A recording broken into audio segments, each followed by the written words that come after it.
¿Qué tal? Un saludo para todos desde Cartagena. Mucha atención, lo habíamos anticipado aquí en Noticias RCN. Al general Juan Miguel Huertas y al funcionario de inteligencia Wilmar Mejía los van a suspender indefinidamente desde la Procuraduría General de la Nación, todo por cuenta de la supuesta filtración de información desde estos organismos del Estado a las disidencias de alias Calarcá. Saludo en Bogotá a nuestro editor judicial Felipe Quintero, quien tiene más detalles de la información. Don Felipe, adelante. José Manuel, mucha atención porque la decisión la toma un procurador delegado, esto para blindar el proceso de posibles interferencias del brigadier general Huertas y del alto funcionario Mejía. Esto al encontrarse información clasificada donde aparecían los nombres de estos dos funcionarios. Por primera vez indefinida esta suspensión. Ya hay reacciones del procurador general Gregorio El Hach y del ministro de Defensa Pedro Sánchez. Evitar que la persona involucrada interfiera en el desarrollo del proceso o que estando en el cargo vuelva a incurrir en la misma conducta que se está investigando o use su poder para favorecerse. Y es un mensaje claro, que todas las instituciones estamos velando por la integridad, la legitimidad, la transparencia. En este momento la Sala de Instrucción Disciplinaria inicia la práctica de pruebas en esta suspensión que ya apunta a una investigación disciplinaria. Por ahora, vamos con titulares en Noticias RCN. Sancionada campaña presidencial Gustavo Petro 2022. El Consejo Nacional Electoral instalaron topes electorales por más de 3.000 millones. Además habla de una financiación prohibida por 500 millones. Es la primera vez que una campaña presidencial es sancionada. Los sancionados son el hoy presidente de Ecopetrol, Ricardo Roa, quien entonces era el gerente de campaña, la auditora María Lucy Soto y la tesorera Lucy Mogollón. Además de los partidos Colombia Humana y Unión Patriótica. El presidente Petro no, porque el CNE no tiene competencia. Pues son varios los gastos y aportes que según el Consejo Nacional Electoral no se reportaron debidamente. En minutos les contamos cuáles fueron. Deberán devolver casi 6.000 millones de pesos. En el caso de Roa, compulsan copias a la Fiscalía para que investigue penalmente. El ministro del Interior dijo que no está de acuerdo con esa decisión. Y qué tristeza que estos casos se sigan repitiendo. Un oficial del ejército disparó contra su pareja, también militar, dentro del Cantón Norte en Bogotá. Después el asesino se quitó la vida. Las autoridades investigan. Y crece la controversia por el pico y placa que quiere poner la alcaldía de Bogotá los sábados a los carros matriculados en otros municipios. Galán abrió la puerta al diálogo. El gobernador de Cundinamarca insiste en cuestionar la medida. Ya se conoce la identidad del detenido por el tiroteo a 2 agentes de la Guardia Nacional cuyo estado de salud sigue siendo grave. El hombre bajo custodia policial tiene 29 años y es un ciudadano afgano que llegó a este país en 2021. Todos los detalles en minutos desde Washington. Y ya son 83 las víctimas mortales que deja el devastador incendio en un complejo residencial en Hong Kong, donde el fuego ha sido extinguido casi por completo. Las autoridades allanaron la compañía responsable del mantenimiento de las fachadas de los edificios. Los cuadrangulares de la liga siguen llenas de emoción. Nacional y Junior repartieron puntos, mientras Fortaleza venció al Bucaramanga en la capital santandereana. La sustituta llegó a las noches colombianas y mostró suspenso e intriga. Y ya vamos conociendo a los personajes que nos van a acompañar en esta historia de misterio planteada por Julio Jiménez. Los detalles más adelante en Entretenimiento RCN. No estaríamos en estos problemas de pobreza y qué pereza. La plata que necesitabas para pagar la hipoteca ya está en tu cuenta de ahorros. La verdadera razón por la que terminé con Antonio.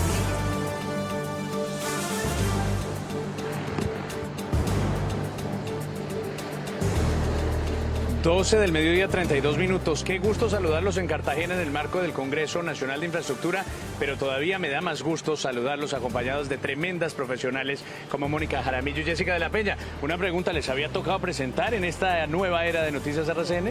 ¿Primera vez? ¿Cierto que no? Y nunca, pero además en la carrera periodística tampoco habíamos coincidido en los mismos lugares. De acuerdo. Tanto tiempo, pero aquí estamos. Pues el afortunado vengo siendo yo en realidad.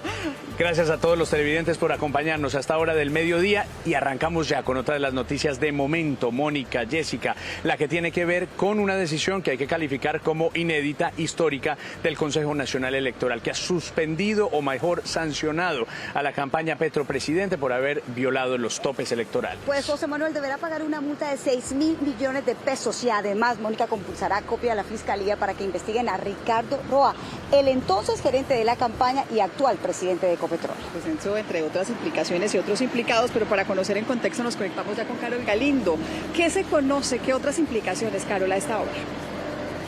Mónica, muy buenas tardes. Pues después de una evaluación de una ponencia de más de 500 páginas, la Sala Plena del Consejo Nacional Electoral decide sancionar la campaña Petro Presidente de 2022, esto por violar los topes electorales, recordando que la campaña omitió gastos que se hicieron durante la campaña y también por haber recibido financiación prohibida, esto a los tiempos que no corresponde y que imparte la ley electoral en el territorio nacional. Pues la ponencia del magistrado Álvaro Hernán Prada y el magistrado Benjamín Ortiz impone una sanción de casi 6.000 millones de pesos, como ustedes bien lo decían, para el gerente entonces de la campaña y actual presidente de Ecopetrol, Ricardo Roa, para Lucy Mogollón, la tesorera, y para Marilucy Soto, la auditora de la campaña. Pues esto es un precedente porque es la primera vez que se sanciona directamente a los implicados de una campaña electoral.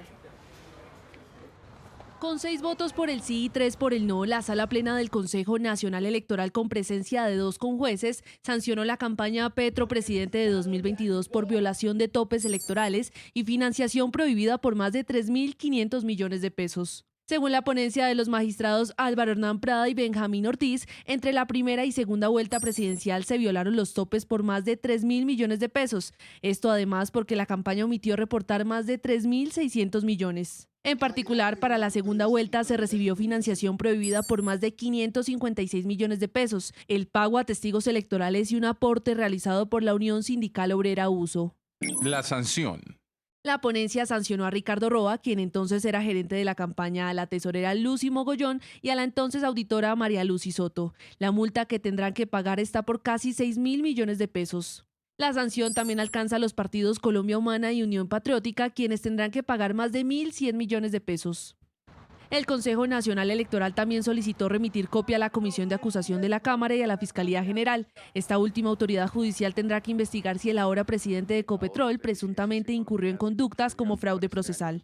Para que se investiguen las presuntas conductas en las que pudo haber incurrido Ricardo Roa frente a la financiación de campañas electorales con fuentes prohibidas, la violación de los topes o límites de gastos en las campañas electorales, fraude procesal y las demás que se determinen. Esta es la primera vez que se impone una sanción a los responsables de la financiación de una campaña presidencial. Estas sanciones son administrativas y en el caso del presidente Gustavo Petro, la Comisión de Acusación de la Cámara de Representantes avanza en otra investigación. Pues revisemos una vez más quiénes son los sancionados. Estamos hablando de Ricardo Roa, el entonces gerente de la campaña y además actual presidente de Ecopetrol, Marilucy Soto. Ella es la auditora y también la tesorera Lucy Mogollón, además de los partidos Colombia Humana y la Unión Patriótica. Importante también resaltar que el presidente Gustavo Petro no es sancionado por el Consejo Nacional Electoral porque no es competente por su fuero como primer mandatario. Pero Carol, volvemos con usted para que nos explique uno a uno de los sancionados las razones de esa sanción. Mónica, es muy importante lo que usted decía porque recordemos que la Comisión de Acusación de la Cámara de Representantes es la única autoridad que tiene el fuero para investigar a un presidente, pues en este caso al presidente Gustavo Petro. Por eso mismo, allá también se adelanta otra investigación en torno a la campaña de 2022. Pero hablemos de los sancionados directamente por el Consejo Nacional Electoral y es que ellos tendrán que pagar básicamente una multa económica. Por la primera multa tendrán que pagar más de 4.000 millones de pesos y para la segunda, esto por la primera vuelta, y para la segunda vuelta el restante, que acumula casi una multa de 6.000 millones de pesos. Los directamente sancionados por el Consejo Nacional Electoral fueron Ricardo Roa, gerente, Lucy Mogollón, tesorera, y Marilucy Soto, auditora. Estas personas tenían a cargo las finanzas de la campaña presidencial de 2022, los reportes de gastos e ingresos durante la contienda electoral. Gastos reportados al aplicativo Cuentas Claras de esta autoridad electoral. por violar o tolerar la vulneración a los topes o límites de ingresos y gastos, permitir la financiación prohibida e incumplir los deberes de diligencia en la aplicación de las disposiciones constitucionales y legales que regulan la organización, funcionamiento y financiación de la campaña. Primera vuelta. Según el CNE, tendrán que pagar más de 2.252 millones por financiación prohibida y más de 2.447 millones por violación de topes. Segunda vuelta. En este caso, la sanción es por más de 627 millones de pesos por financiación prohibida y más de 596 millones por violación de topes. A cada uno de ellos les deberá llegar la notificación formal del Consejo Nacional Electoral y disponerse a pagar lo ordenado por la autoridad electoral. Imagínense, esta noticia se está desarrollando muy rápidamente. Hasta ahora también tenemos información y se lo pregunto a Lidis Ribón, nuestra editora económica, sobre una tutela que ha presentado el presidente de Ecopetrol, anterior gerente de la campaña Petro Presidente. ¿Es así, Lidis? Hola, José Manuel. José Manuel, muy buenas tardes. Así es, pues le cuento que el presidente de Ecopetrol, Ricardo Roa, ya interpuso una acción de tutela. ¿Qué está pidiendo en esa acción de tutela? Pues uno, que se reabra la etapa probatoria, es decir, que le acepten algunas pruebas que él considera no fueron tenidas en cuenta. Y dos, que se suspendan los efectos de cualquier decisión sancionatoria con el fin de evitar problemas o de carácter patrimonial, pero también reputacional. Quien también ha reaccionado en este caso es el movimiento político Unión Patriótica. Ellos indicaron que se están cometiendo violaciones a los derechos desde el punto de vista jurídico. Desde la Unión Patriótica, desde nuestro equipo jurídico, haremos todas las respuestas de carácter legal a nivel nacional e internacional contra este nuevo ataque contra los derechos de la UP, de la Colombia humana, del Pacto Histórico y del presidente de la República. Jessica, nosotros estaremos muy pendientes sobre todo de las reacciones que se estarán dando a continuación con respecto a esta noticia. ¿Usted tiene más información? Buenas tardes. Claro que sí, Lidis, precisamente ya hay reacción del gobierno de Gustavo Petro a la decisión del Consejo Nacional Electoral sobre esta sanción. El ministro del Interior, Armando Benedetti, dijo que no está de acuerdo. Juan Camilo, ¿qué más dijo este ministro? Adelante, buenas tardes.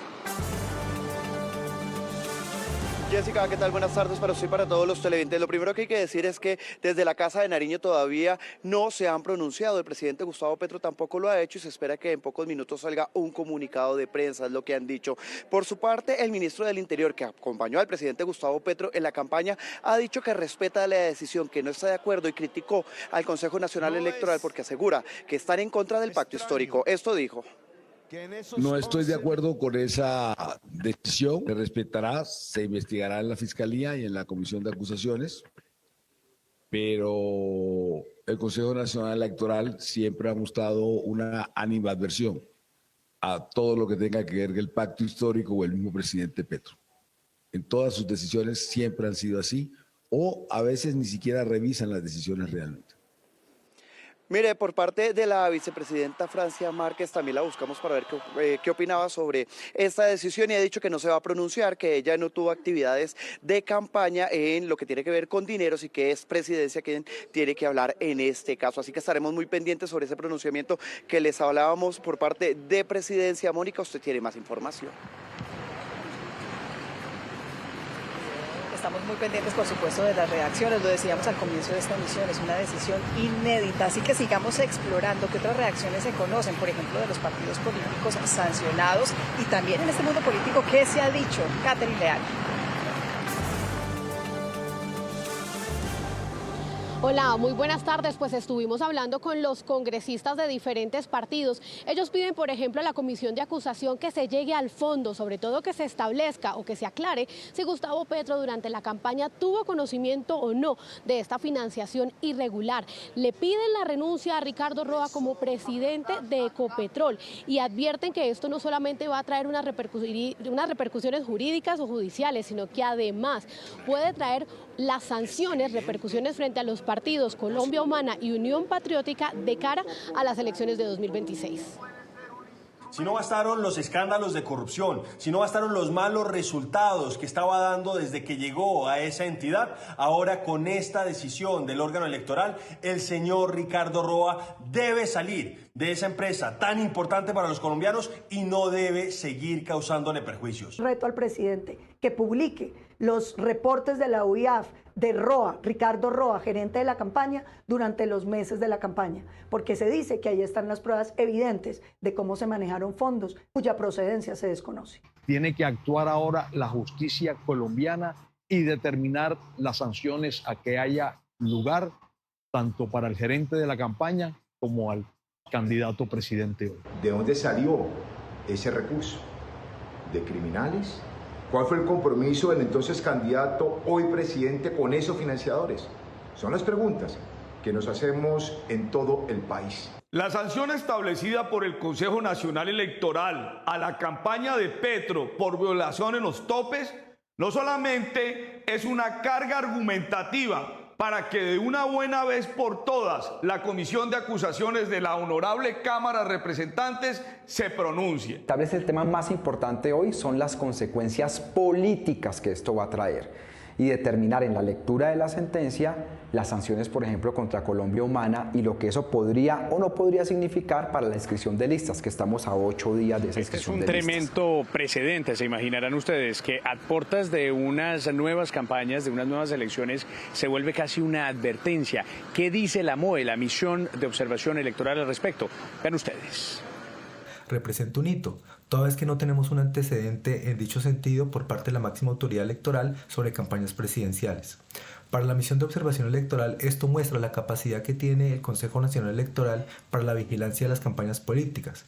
De igual forma, llama la atención para que esta clase de conductas por las cuales hoy se sanciona, pues no sean recurrentes en las campañas que se van a presentar para el año 2026 y que actúen con transparencia en el manejo de sus finanzas. Pues justamente veíamos quiénes eran los sancionados por parte del Consejo Nacional Electoral. Sin embargo, en medio de todo este proceso hubo colisión de competencias entre la Comisión de Acusaciones de la Cámara de Representantes y esta autoridad electoral por determinar si se podía investigar o no al presidente Gustavo Petro por sus actuaciones durante la campaña. El Consejo Nacional Electoral inició una indagación preliminar contra la campaña Petro Presidente de 2022 por una queja anónima que llegó al tribunal el 2 de febrero de 2023 asegurando que esa campaña habría recibido donaciones en efectivo no reportadas en las cuentas del pacto histórico autorizadas. El 8 de octubre de 2024, el CNE abrió investigación y formuló cargos contra el entonces candidato Gustavo Petro, el gerente de la campaña Ricardo Roa, la tesorera Lucy Mogollón y la auditora María Lucy Soto, también contra los partidos Colombia Humana y Unión Patriótica. En ese entonces se solicitó practicar pruebas por presuntas irregularidades en los informes de gastos de la primera y segunda vuelta presidencial. Entre los recopilados se evidenció la omisión de aportes por parte de FECODE del pacto histórico, pagos a testigos electorales, entre otros hechos. Y he hecho el compromiso honesto, transparente y tranquilo que les comparto. Con la Junta Directiva cuando me entrevistaron, con la Junta Directiva cuando me nombraron, con la Junta Directiva nueva aquí. La persona que les habla tiene claro que si algún día llegará a verse impactada, afectada, el buen nombre, la reputación, el valor de la compañía en el mercado bursátil, el ejercicio de relacionamiento entre los accionistas, por estar yo presidiendo la compañía, voy a hacerme a un lado sin necesidad de que nadie me lo pida. En medio de la investigación hubo una fuerte discusión por esclarecer investigar al entonces candidato Petro, actualmente en su calidad de presidente. Esto por la colisión de competencias entre la Comisión de Acusación de la Cámara y el Consejo Nacional Electoral. La defensa del mandatario alegó carencia de competencias por parte del CNE e inclusive solicitó archivar las investigaciones. El Congreso de la República es la única autoridad competente para investigar al presidente. La jurisprudencia, la Corte Constitucional y el Consejo de Estado ha decantado ya suficientemente este aspecto y ambas han determinado pacífica, reiterada y uniformemente que se afectan garantías esenciales al Estado social de derecho. Aunque el Consejo de Estado había avalado que el CNE sí podía adelantar investigaciones en torno a posibles irregularidades en las campañas, la Corte Constitucional suspendió esta medida únicamente en lo referente a las actuaciones contra el presidente Gustavo Petro. La investigación continuó y el Consejo Nacional Electoral determinó este jueves que la campaña recibió financiación irregular y violó los topes electorales. En la ponencia del Consejo Nacional Electoral se analizaron documentos, se analizaron facturas, se tuvieron testimonios que evidenciarían justamente esa violación de los topes electorales, pero además los gastos irregulares de la campaña Petro Presidente. Aquí en esta nota les explicamos más. El Consejo Nacional Electoral concluyó que la campaña Petro Presidente 2022 incurrió en irregularidades graves de financiación y violación de topes electorales. Violación de tope de gastos, 3.042 millones de pesos. Gastos no reportados, 3.698 millones de pesos. Es decir, el organismo detectó, según la ponencia, que hubo aportes prohibidos, gastos sin reportar y movimientos contables que superaron por mucho los límites legales. ¿Pero cómo? Primera vuelta. Según documentos, testimonios y facturas revisadas por el Consejo Nacional Electoral durante la primera vuelta, FECODE habría realizado un aporte de 500 millones de pesos sin ningún registro oficial. El principal sindicato petrolero, la USO, donó 121 millones de pesos en la primera vuelta sin reporte alguno. La campaña también omitió el pago a 30.256 testigos electorales por más de 931 millones de pesos y gastos de propaganda que alcanzaron los 356 millones. Segunda vuelta. En esta etapa del proceso electoral, el CNE identificó otros vacíos. La campaña no reportó el costo del evento del 19 de junio del 2022 en el Movistar Arena, día en que ganó la presidencia Gustavo Petro, valorado en 100 millones de pesos. También se habría omitido nuevamente pagos a testigos electorales, esta vez a unos 5.328 por una suma de 177 millones de pesos. Tampoco hay registro de los gastos realizados por la Colombia Humana por más de 530 millones. Y de nuevo, encontraron aportes sin registro de la Unión Sindical Obrera por más de 379 millones de pesos. Pero vean esto, de la campaña Petro Presidente, hoy es nada menos que el presidente de Ecopetrol. Y entonces uno se pregunta, ¿será que esta sanción que tiene que ver con la campaña presidencial afecta en algo, de alguna manera, las finanzas de Ecopetrol, esa empresa tan querida y tan importante para los colombianos? Lidis Ribón preguntó a algunos expertos sobre los posibles efectos de esta sanción en la actual responsabilidad de Ricardo Roa. Esto le dijeron. Exministros, analistas económicos y gremios consideran que esta sanción al presidente de Ecopetrol podría generar un riesgo reputacional para la compañía. La Junta Directiva tiene que ser consciente de que cualquier decisión del Consejo Nacional Electoral que recaiga sobre el presidente de Ecopetrol sería una afectación a los accionistas, cientos de miles de accionistas minoritarios, pero también a la nación y al Estado, y afectaría enormemente el riesgo reputacional de la que es la joya de la corona de nuestro país. Y eventualmente podría tener repercusiones sobre la reputación de la compañía, una compañía que ha venido mostrando unos retrocesos en el valor de su acción. Para el presidente de la ANDI, Bruce McMaster, en las campañas políticas debe primar la transparencia. Tenemos muchísimos años y muchísimas campañas en Colombia en las cuales hay grandes dudas sobre la financiación. Esto es algo que tiene que parar en el país. Realmente los topes tenemos que cumplirlos y hay que cumplir los topes y tenemos que buscar formas de que haya reportes fidedignos, que la gente, el país pueda confiar en que efectivamente las campañas sí están de verdad contándole al país cuánto es lo que se gastan. A los expertos les preocupa la pérdida de confianza o una mala imagen corporativa que puede afectar las relaciones con clientes e inversionistas. Sabemos también que uno de los procesos penales que tiene en su contra Nicolás Petro, el hijo del presidente Gustavo Petro, tiene que ver con presuntas irregularidades en la campaña del 2022. María Fernanda Correa, buenas tardes. ¿En qué va ese proceso?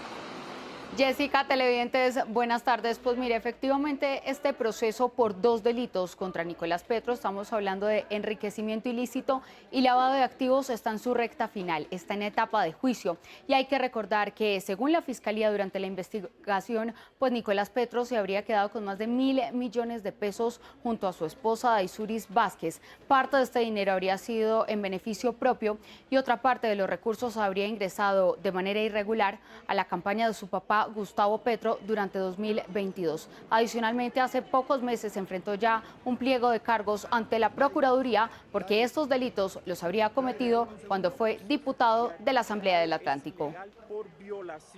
De la posible financiación irregular en la campaña Petro Presidente se enteró el país. por la denuncia de la exesposa de Nicolás Petro, hijo de Gustavo Petro.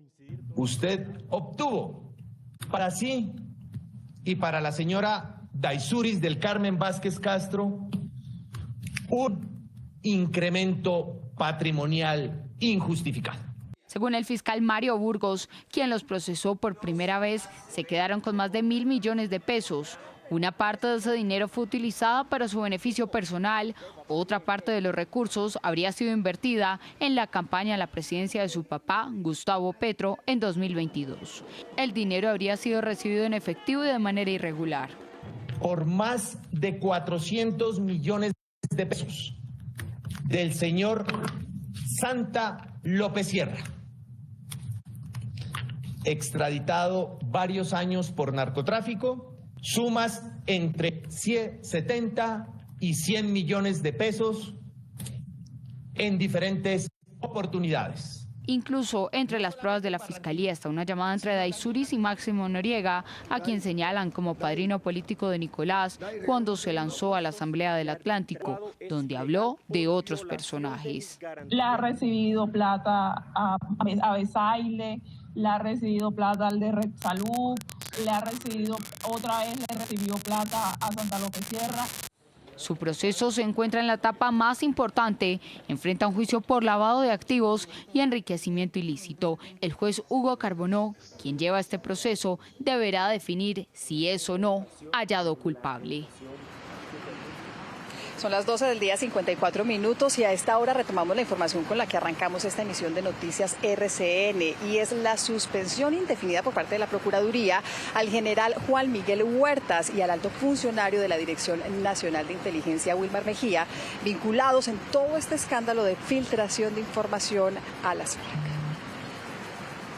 La Procuraduría suspendió de manera indefinida al brigadier general Juan Miguel Huertas y a Wilmar Mejía, funcionario de la Dirección Nacional de Inteligencia, por su presunta participación en la infiltración que habría hecho la disidencia de Calarcá en el Ejército y la inteligencia colombiana. Al respecto, el procurador general Gregorio Ilgach. Con efecto inmediato, y se produjo ya el efecto para continuar la investigación.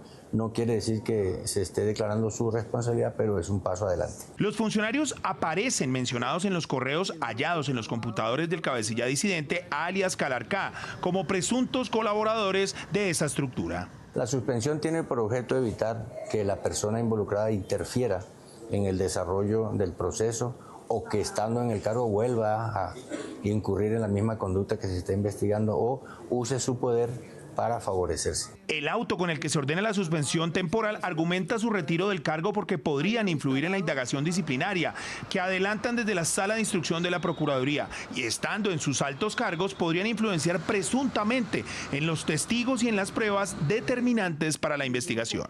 12 del mediodía, 55 minutos. Vamos a seguir obviamente hablando de esta noticia que ha impactado a la opinión pública de una manera muy importante y cómo no. Pero aquí desde el Congreso Nacional de Infraestructura, y sea el momento además para mandarle un abrazo a don Juan Martín Caicedo, que se despide de la presidencia de este gremio, queremos hablar también de la reforma tributaria, que sí, que no. Esa reforma parece en estos momentos no tener chance en el Congreso de la República, pero uno nunca sabe, Jessica. José, lo que pasa es que las comisiones económicas no avanzaron en la discusión y aunque se negaron, por supuesto, las ponencias que buscaban archivar el proyecto, los congresistas advierten que no hay los votos suficientes para aprobar. Pero lo que sí hay que reconocer es que lo que se ha dicho es que con una jugadita lograron levantar el quórum y precisamente la conversación entonces se va hasta la próxima semana.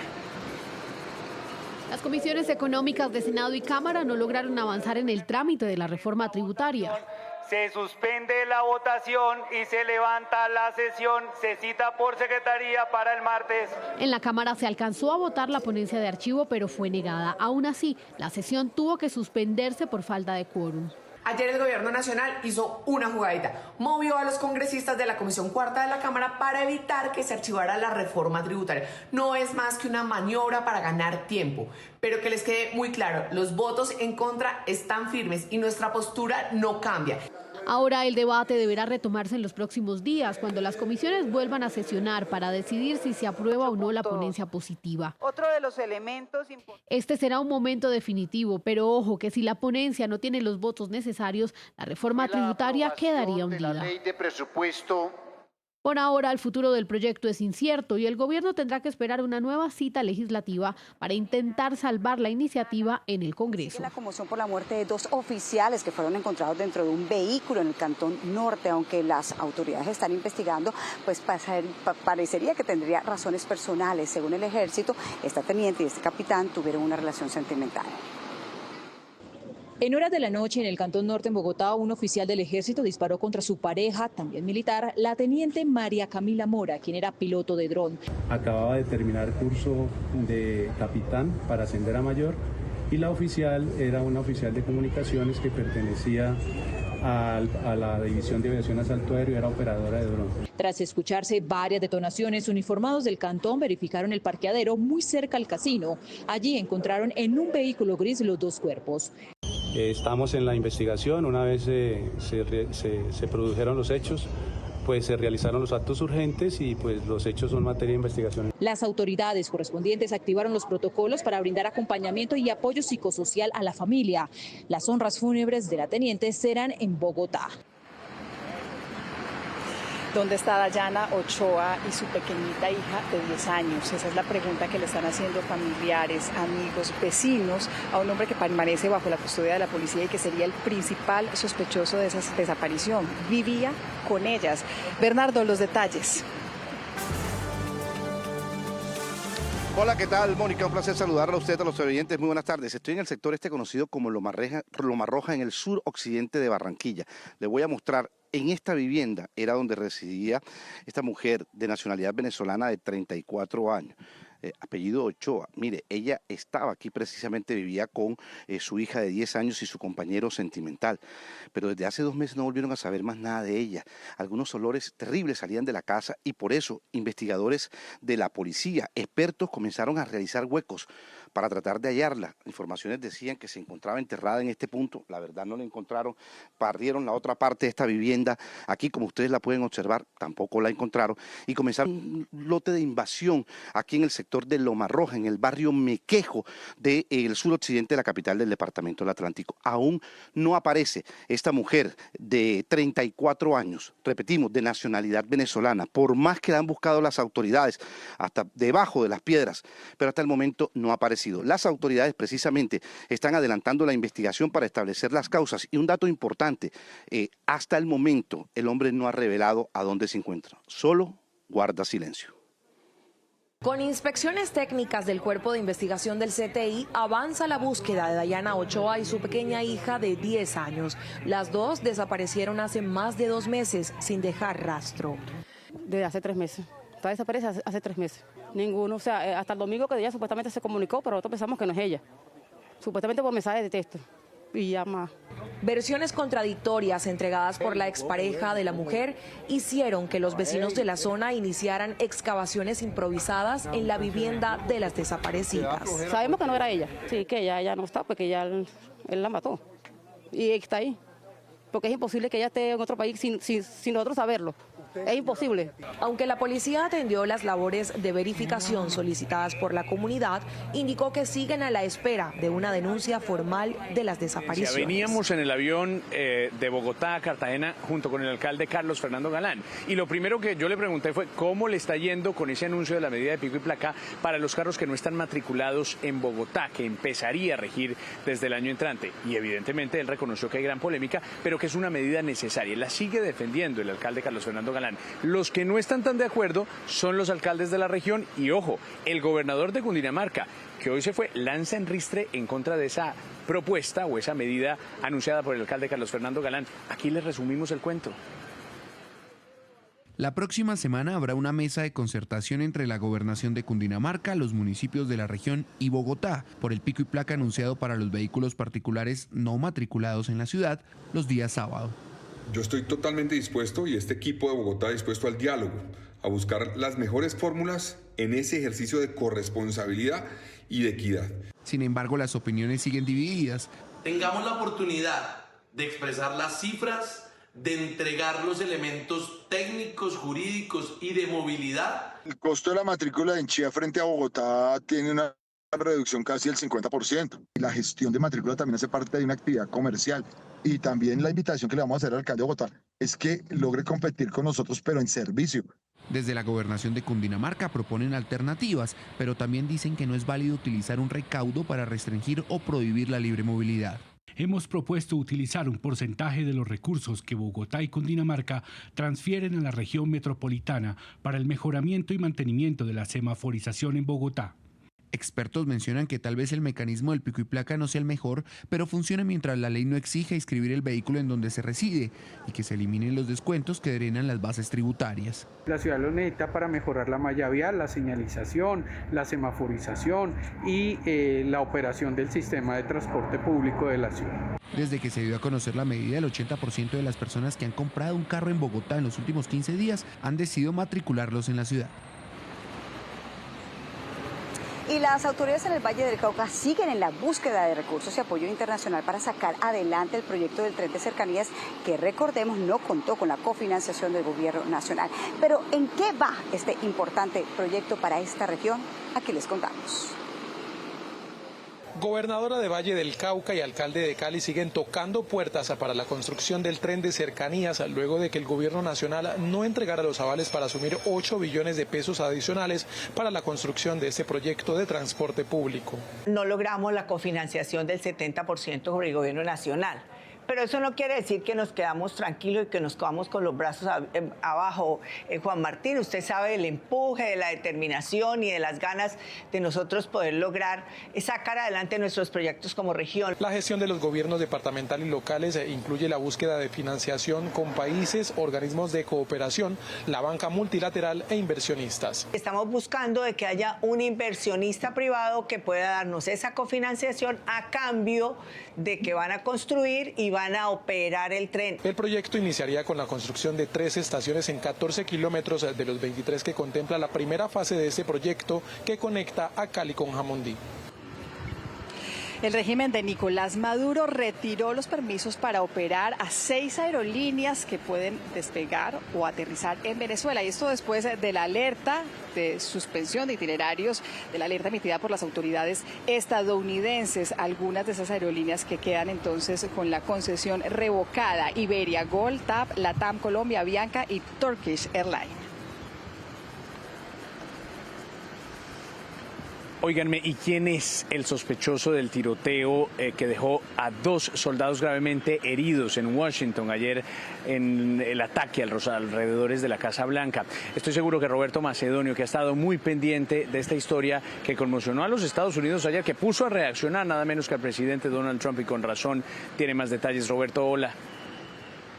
Sí, ¿qué tal? Ya ha sido identificado ese hombre que se encuentra bajo custodia policial. Se trata de Rahmanullah Lakanwal, así se llama, es afgano y llegó a Estados Unidos en el año 2021 durante la operación Bienvenida tras la retirada de las tropas de este país en Afganistán. 190.000 visados especiales se entregaron entonces, uno de ellos al principal sospechoso de haber cometido ese tiroteo. Como decimos, tiene 29 años y llegó a trabajar para la Fuerza Asociada de Estados Unidos en Afganistán. La fiscal general del Estado, Pam Bondi, asegura que podría enfrentar cadena perpetua por estos hechos. Por cierto, que los 2 guardias nacionales que fueron atacados siguen hospitalizados y su situación sigue siendo crítica. Están en estado grave. Como un acto terrorista, calificó el FBI el ataque con disparos contra 2 soldados de la Guardia Nacional en Washington, D.C. El sospechoso, identificado como Rahmanullah Lakanwal, de nacionalidad afgana y de 29 años, está herido y bajo custodia. Estaría casado y tendría 5 hijos. Trabajó en su país de origen con fuerzas estadounidenses como la CIA y a la Unión Americana llegó en 2021. Enfrenta cargos por poseer un arma de fuego y agresión con intención de matar. Incluso la fiscal general Pam Bondi afirmó que el sospechoso podría hacerle frente a una condena de cadena perpetua. Hemos ejecutado múltiples órdenes de registro en todo el país, incluyendo la última residencia conocida del sujeto, que se encuentra en el estado de Washington. También fueron reveladas las identidades de los 2 uniformados heridos. Sarah Beckstrom, de 20 años, y Andrew Wolf, de 24, fueron sometidos a cirugía y permanecen en condición crítica. Estos 2 jóvenes militares estuvieron dispuestos a ir más allá y pagar el precio que nuestra nación les exigiera. El ataque fue repudiado por el presidente Donald Trump. La seguridad en Washington se reforzará con la llegada de otros 500 guardias nacionales. Por cierto, hoy es jornada festiva en Estados Unidos por las celebraciones de Acción de Gracias, que este año, claro, se han visto muy ensombrecidas por estos hechos. La información desde la capital de Estados Unidos para Noticias RCN. Roberto, muchas gracias. Y a 83 ascendió el número de fallecidos por el devastador incendio en un complejo residencial en Hong Kong. Además, la emergencia deja cerca de 80 heridos, entre ellos 11 bomberos. La oficina de la empresa encargada del mantenimiento de la fachada de los edificios fue allanada. Los bomberos trabajan contrarreloj para terminar de apagar las llamas en el complejo de apartamentos en el distrito de Tai Po, en Hong Kong. El incendio en 4 edificios ya había sido extinguido y en otros 3 bajo control. Nuestros bomberos deben afrontar la alta temperatura para acceder al lugar del incendio capa por capa. Voluntarios se unieron a los equipos de rescate para buscar a los desaparecidos y ayudar a quienes lo perdieron todo. Cuando vi este incendio pensé que era una tragedia, así que sentí que debía ayudar. En medio de la tragedia, agentes de la policía registraron la empresa responsable del mantenimiento de los edificios y arrestó a 2 directores y un consultor de ingeniería bajo sospecha de homicidio involuntario. Durante la redada confiscaron documentos de licitación, una lista de empleados, 14 computadores y 3 teléfonos móviles. Y volvemos con noticias nacionales. Lamentablemente tenemos que seguir registrando estos problemas de orden público en el país y nos vamos hacia el norte de Antioquia, en el municipio de Briceño. Allí la Defensoría del Pueblo ha lanzado una alerta temprana. Ha dicho que los habitantes están en medio de la confrontación, de los conflictos entre las disidencias de las FARC y los cabullos. Además ha dejado cifras aterradoras. Sara, otros detalles desde allí. Mónica, televidentes, buenas tardes. Es que mire, la Defensoría del Pueblo también asegura que justamente ahí, en ese municipio del norte de Antioquia, en Briceño, este año se han registrado 10 homicidios de jóvenes entre los 17 y los 28 años. Pero además, recordemos que en el pasado mes de octubre hubo un desplazamiento masivo de 1.033 familias, 2.110 personas. Lo que dice el alcalde de esa población es que sí hay presencia de las autoridades del ejército, pero que las familias que ya retornaron tienen temor de que estas autoridades se vayan del territorio y tengan que volver a dejar sus hogares. En algunas veredas se presenta la zozobra y el miedo porque si el ejército sale, los campesinos vuelven y se desplazan. Han manifestado diferentes líderes, por eso buscan que siempre esté presente la fuerza pública en el territorio. Lo que ha dicho también la Defensoría es que ese municipio está ubicado justamente en un corredor en donde se estarían disputando el territorio el Clan del Golfo, el Frente 36 de las FARC y el ELN. Información desde Medellín. José Manuel, usted tiene más noticias. Mi querida Sara, gracias. Ahí seguiremos pendientes de esa información, como nosotros también seguimos en todas las regiones del país. Este es el noticiero de las regiones. Y estamos, ahí lo ven ustedes, en Santa Marta, en Armenia, en Tunja. Yo les propongo que comencemos por Santa Marta. Aquí nomás, mi querida Angie Cueto, ¿qué nos cuenta? Buenas tardes, compañeros en televisión. Del aula al bosque es la nueva estrategia ambiental que se realiza en el marco de los 500 años de Santa Marta, donde estudiantes siembran 500 plantas nativas pertenecientes al bosque seco tropical, utilizando la técnica japonesa Miyawaki, un método que acelera la restauración de esta vegetación y garantiza mayor supervivencia de las especies. Al respecto habló Mario Daza, director de la Fundación Cerro Seco, quien lidera esta estrategia. Estamos sembrando árboles de macurutú, sangregado, mamón cotopré, ceiba blanca o ceiba bruja como se conoce, ébano y otras especies. Esto que estamos haciendo aquí es para defender estas 400 hectáreas que están dentro del área de influencia de Santa Marta, que buscamos detener y vincular a la comunidad, que sean agentes activos en la conservación de este ecosistema que es el pulmón que tienen los samarios. A la iniciativa también se han sumado los adultos mayores que habitan en estos ecosistemas protegidos y quienes han reemplazado antiguas prácticas extractivas por actividades de conservación y turismo ecológico. Bueno, y de Santa Marta nos vamos al Quindío porque allá aseguran muchas mujeres que no se sienten seguras en muchas vías. La información nos la amplía Germán Sastre de la FM en Armenia. Germán, adelante, buenas tardes. En el marco del Día Internacional de la Eliminación de la Violencia contra las Mujeres, desde el Quindío estuvimos conversando con algunas de ellas. Juanita Arias se desplaza en su cotidianidad en bicicleta y dice que en las vías de este departamento se siente insegura y además vulnerada. Acoso es acoso independientemente de cómo sea. Lo más común son palabras, pero sí, muchas mujeres manifiestan haberse sentido perseguidas, a muchas también las han tocado. Solo las palabras, que son como lo más común, ya son muy incómodas y le quitan a uno como las ganas de salir a hacer ejercicio a la calle.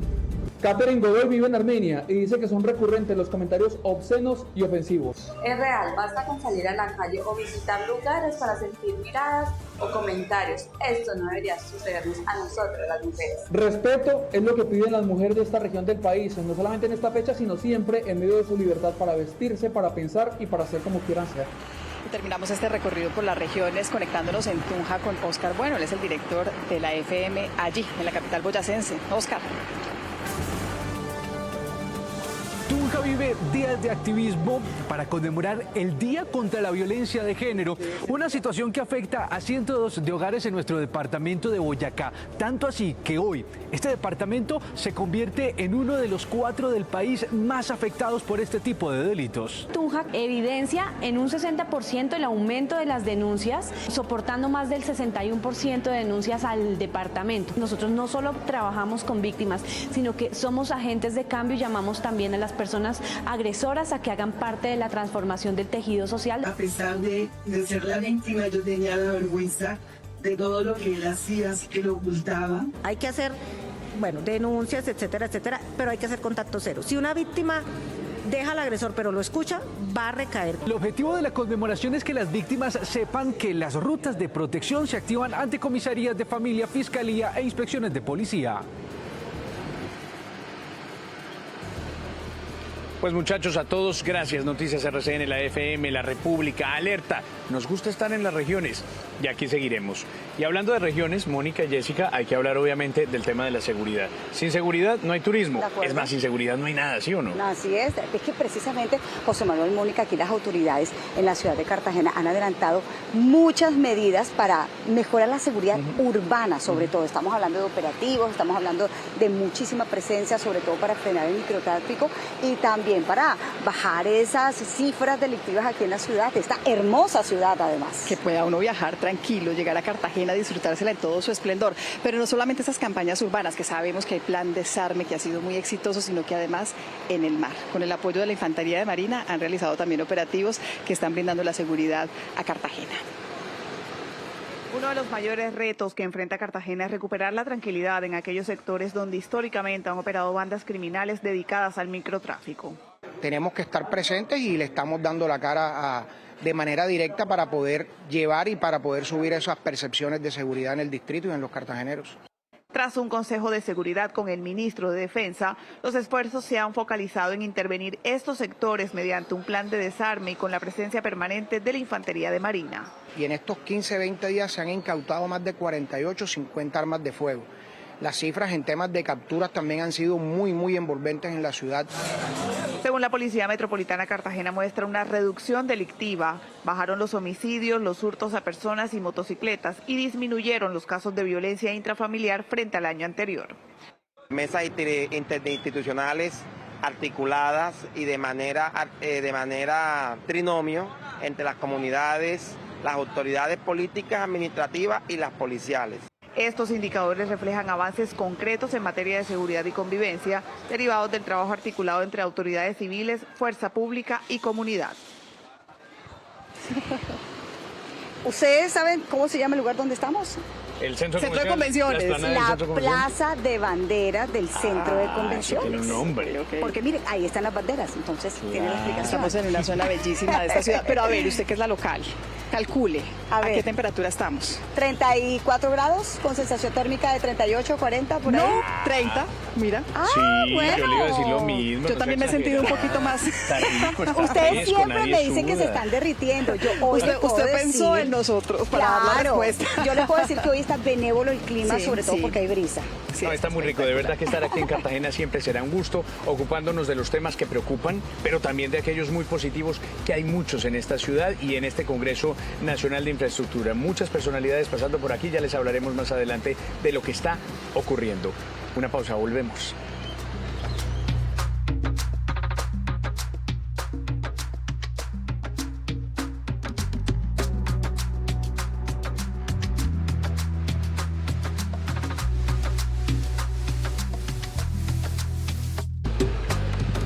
Una de la tarde, 47 minutos. Nosotros aquí sentimos calorcito, pero en realidad está haciendo buen clima y sobre todo con la alegría de poder compartir con tanta gente en Cartagena en el marco del Congreso Nacional de Infraestructura, hablando de los temas que le importan a esta ciudad.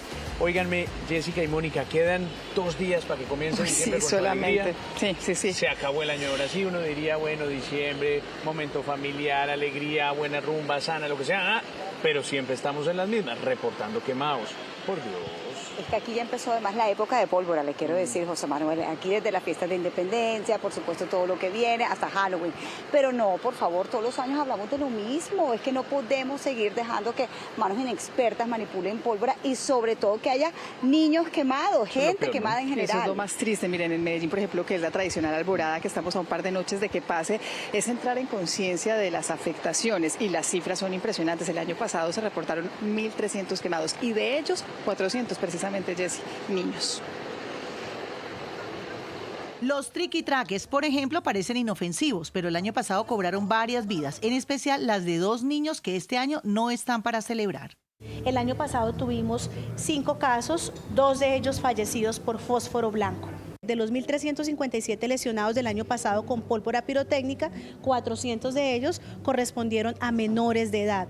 El Instituto Nacional de Salud arranca la vigilancia en varios sentidos para evitar quemados con pólvora, intoxicaciones con alcohol, aumento de casos de fiebre amarilla y garantizar que haya la sangre necesaria para cubrir las necesidades en todo el país. Si va a ingresar a zonas donde tengamos fiebre amarilla que ya están debidamente categorizadas, no entre sin vacunarse, pero no lo haga el día anterior, hágalo 10 días antes. En Colombia diariamente transfundimos alrededor de 1.100 pacientes. De esos 1.100 pacientes, 100 son niños menores de 1 año. Por favor, si usted es una persona que está entre los 18 y 65 años, que pesa como mínimo 50 kilos y que es una persona que cuida su cuerpo y que sabe que tiene hábitos de vida saludables, acuda a donar sangre. Usted o su familia lo pueden necesitar. Vean, me interesa que oigamos mucho a las empresas de servicio temporal. Su voz también es válida, legítima en estas circunstancias de fin de año en donde uno diría se crean nuevos empleos, claro, acotados a la temporada, pero ahora están diciendo que al menos 50.000 de esos empleos pueden correr riesgo por cuenta de un decreto del Gobierno Nacional. ¿Qué es lo que pasa? Oigan esto. 50.000 empleos de la temporada de diciembre y unos 500.000 que se generan al año podrían estar en riesgo por este proyecto de decreto que adelanta el Ministerio de Trabajo. La advertencia la hace el presidente de ACOSET. Navidad sin empleo. Extraña que un proyecto de decreto del gobierno esté limitando la contratación de las empresas de servicios temporales, afectando de manera directa más de 50.000 empleos en esta época del año y a mediano plazo más de 500.000 empleos que se generan a través de esta figura del servicio temporal en todo el país. Y es que el borrador de decreto endurece el concepto de tercerización y prohíbe usarla para actividades permanentes de una empresa. Esto en contravía de lo que la ley 2466 reciente estableció de reconocimiento y regulación de la actividad del servicio temporal con la debida protección de todos los derechos laborales de los trabajadores en misión. También endurece las sanciones y las multas que podrían ir hasta los 5.000 salarios mínimos. 1:50 PM, momento de hacer una pausa aquí en Noticias RCN, pero miren estas hermosas imágenes con las que lo estamos dejando. El tradicional desfile de acción de gracias que realiza Almacén Macy's por las calles de New York. En esta versión número 99 desfilaron por las calles globos de reconocidas figuras y personajes icónicos, así como carrozas con talentos musicales. Ya regresamos.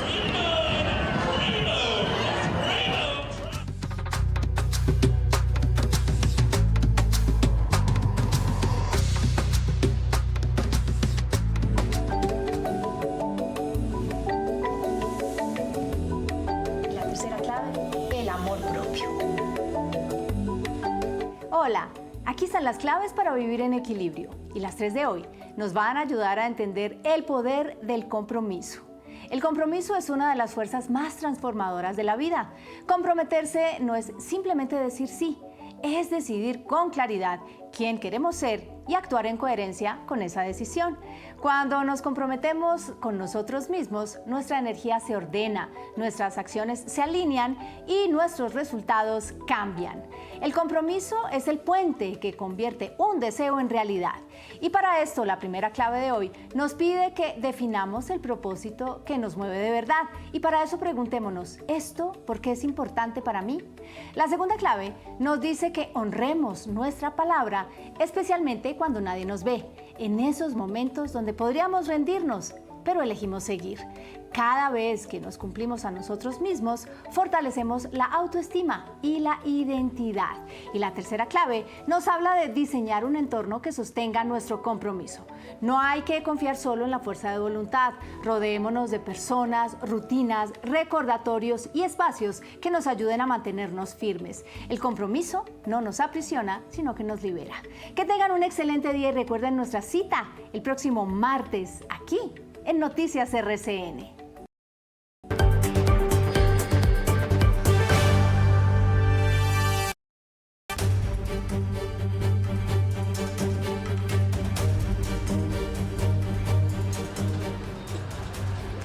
Y mucha atención sucede ahora en el departamento del Cauca. Un coronel del ejército que se desplazaba en un vehículo particular en Popayán fue víctima de un atentado perpetrado por sicarios. El uniformado fue remitido a un centro médico donde recibe atención.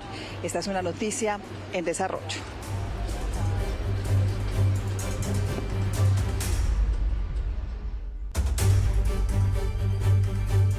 Bien, y hablemos de innovación y de sostenibilidad a esta hora, porque el Banco de Bogotá lanza esta iniciativa que se llama Ecotec. ¿Qué tal si revisamos la información hasta ahora? Banco de Bogotá y RCN presentan Cambiando Contigo.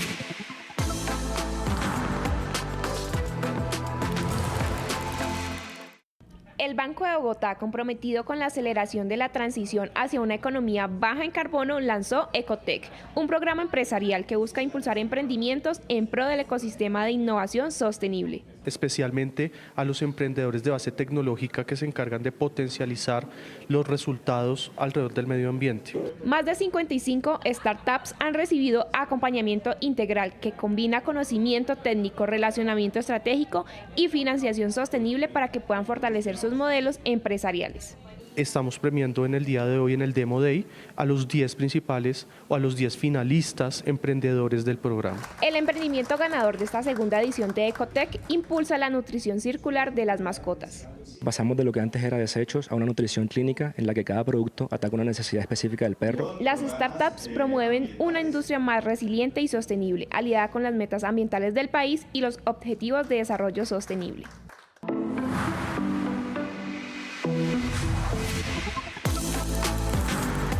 Banco de Bogotá y RCN, cambiando contigo.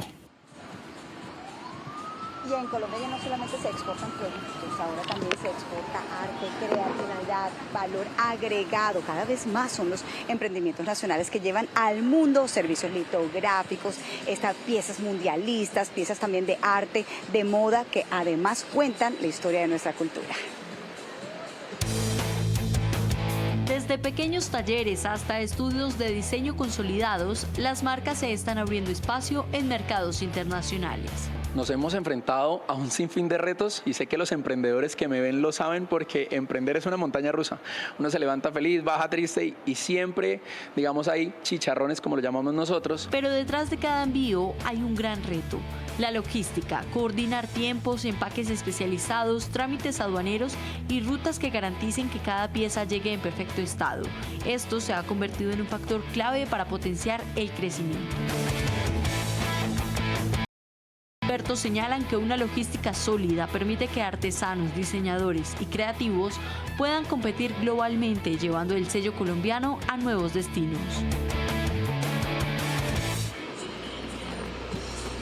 Una nueva pausa a esta hora aquí en Noticias RCN. Se pasa el tiempo rápido cuando se pasa bien, ¿sí o no? Sí, claro. Y hemos tenido información amable, pero también un montón de noticias. ¿Qué agenda noticiosa la de hoy? Ha habido mucha noticia, pero la verdad es que me parece muy bien que empecemos un nuevo mes, a puertas del nuevo mes desde Cartagena. Institucionalicémoslo. Muy chévere. Que vuelvan, los estaré esperando. 2 de la tarde, 4 minutos, ya casi. Vamos a una pausa para comerciales y ya regresamos aquí en Noticias RCN.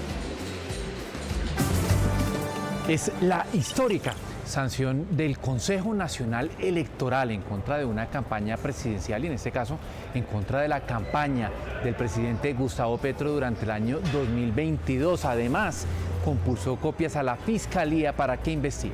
Para que se investiguen las presuntas conductas en las que pudo haber incurrido Ricardo Roa frente a la financiación de campañas electorales con fuentes prohibidas. Y la segunda, la medida que tomó la Procuraduría General y es suspender de manera indefinida al general y al alto funcionario de la Dirección Nacional de Inteligencia vinculados en el escándalo de las supuestas filtraciones a las disidencias de las FARC. La suspensión tiene por objeto evitar que la persona involucrada interfiera en el desarrollo del proceso. Ese fallo, esa determinación de la Procuraduría, y es un mensaje claro que todas las instituciones estamos velando por la integridad, la legitimidad, la transparencia. Y crece la controversia por ese pico y placa que anunció Bogotá para los sábados a aquellos vehículos que no están matriculados en la capital. Pues el alcalde abrió las puertas para el diálogo, mientras que desde los municipios y también la gobernación de Cundinamarca cuestionan duramente esta medida. La invitación que le vamos a hacer al alcalde de Bogotá es que logre competir con nosotros, pero en servicio.